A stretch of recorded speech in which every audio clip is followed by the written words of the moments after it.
Hi friends, நான் உங்கள் இந்திரா பேசுகிறேன்.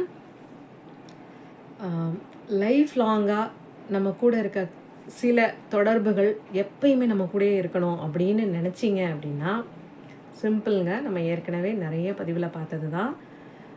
உங்களுக்கு அவங்கக்கிட்ட இருந்து என்ன எதிர்பார்ப்பு இருக்கோ அதே விஷயத்த நீங்கள் அவங்களுக்கு செய்யுங்க. அதாவது அவங்க தான் உங்களுக்கு முக்கியம்னு நீங்கள் நடந்துக்க ஆரம்பிங்க. அவங்க உங்களை முக்கியமாக நினைப்பாங்க.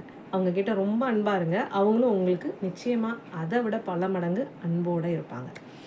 அதே மாதிரி அவங்க எது செஞ்சாலும் அது உங்கள்கிட்ட கேட்டுட்டு பண்ணணும். உங்களை முழுசாக ஏற்றுக்கணும். நீங்கள் என்ன பண்ணினாலும் தான் அவங்க என்ன பண்ணாலும் நீங்களும் முழுசாக நம்புங்க, ஏற்றுக்கோங்க. அதே விஷயம் திரும்ப கிடைக்கும். ஸோ நீங்கள் என்ன பண்ணுறீங்களோ அது நிச்சயமாக உங்களுக்கு திரும்ப கிடைக்கும். இது ஒரு சின்ன கதையில் பார்க்கலாம். ஒரு 70 பையன், அவன் முகத்தில் நிறைய கரும்புள்ளி மார்க்ஸ் எல்லாம் இருக்குது. அவங்க பாட்டியோடு சேர்ந்து ஜூக்கு சரணாலயத்துக்கு வேடிக்கை பார்க்க போயிருக்கான். அங்கே இருந்த மற்ற பசங்கள்லாம் அந்த பையனை பார்த்து கிண்டல் பண்ணியிருக்காங்க.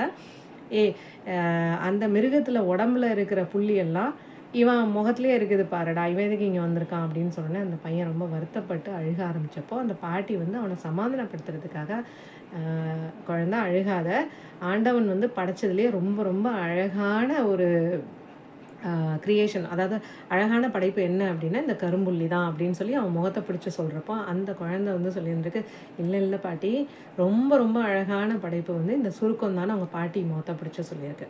ஸோ அந்த பாட்டி அதை எதிர்பார்த்து சொல்லலை. அந்த குழந்தை அழக்கூடாதுன்னு நினச்சி உண்மையாக நினச்சி சொல்கிறப்போ அந்த குழந்தை அதே விஷயத்தை எப்படி ரிஃப்ளெக்ட் பண்ணுது. அதாவது லைஃப்ன்றது, நம்ம வாழ்க்கைன்றது ஒரு எக்கோ மாதிரி, நீங்கள் கண்ணாடி மாதிரி. நீங்கள் என்ன காமிக்கிறீங்க, அதை பார்த்து சிரிச்சிங்கன்னா அது உங்களை பார்த்து சிரிக்கும், நீங்கள் அதை பார்த்து அழுதிங்கன்னா உங்களை பார்த்து அழும். அதே மாதிரி தான் உங்கள் முன்னாடி இருக்கிற நபர்களும் நீங்கள் என்ன பண்ணுறீங்களோ அதுக்கு உண்டான ரெஸ்பான்ஸ் தான் எதிர்த்தாப்பில் இருக்கவங்களும் பண்ணுவாங்க. நீங்கள் போய் உருன்றிருந்தால் அவங்களும் உருன்னு தான் இருப்பாங்க. நீங்கள் சிரிச்சிட்டு இருந்தீங்கன்னா அவங்களும் சிரிச்சிட்ருப்பாங்க.